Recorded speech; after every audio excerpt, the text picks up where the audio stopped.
Today sunday special fish fry చేస్తున్నాండి.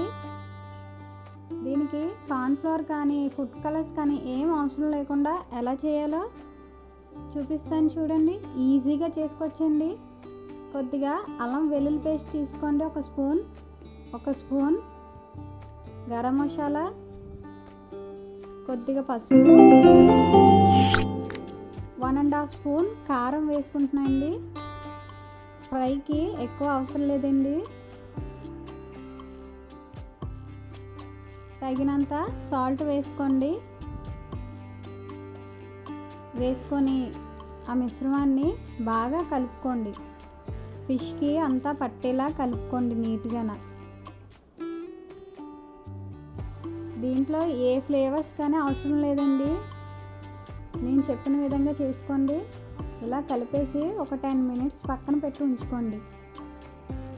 Stove మీద కళాయి పెట్టి ఒక 2 టేబుల్ స్పూన్స్ ఆయిల్ వేసుకొని హీట్ అయిన తర్వాత ఒక 2 పచ్చిమిర్చి చిన్నగా కట్ చేసుకొని అందులో వేసుకొని కొంచెం ఫ్రై అయ్యాక కరివేపాకు కొద్దిగా అలా వేసుకొని కొంచెం సేపు ఫ్రై చేసుకోండి. తర్వాత కలిపేసి పెట్టుకున్న ఫిష్ ముక్కల్ని అందులో వేసుకొని ఫిష్ని ఫ్రై చేస్తున్నప్పుడు వెంటనే కలపకూడదండి. అదొక 5 మినిట్స్ అలా లో ఫ్లేమ్లో పెట్టుకొని మాత్రమే కుక్ చేసుకోవాలండి. లేకపోతే ఫిష్ లోపల ఉడకదు, త్వరగా మాడిపోయే ఛాన్స్ ఉంటుంది.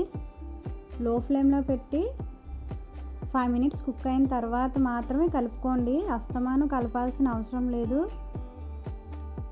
లో ఫ్లేమ్లో పెట్టి ఇలా కుక్ చేసుకుంటేనే మీకు నీట్గా క్రిస్పీగా చాలా టేస్టీగా ఉంటుందండి. చూసారా, ఇలా టర్న్ చేసుకుంటూ ఒక 3 టైమ్స్ అలా టర్న్ చేసుకుంటూ చేసుకోండి. చాలామందికి కర్రీ ఇష్టం ఉండదు కదండి. ఫిష్ ఫ్రై అయితే తింటారు, పిల్లలు అయితే ఇంకా ఇష్టంగా తింటారు. ఇలా చేసి పెట్టండి, చాలా ఈజీ టేస్టీ అయిన ఫిష్ ఫ్రై రెడీ అయిపోయింది. సబ్స్క్రైబ్ చేసుకోండి ఫ్రెండ్స్.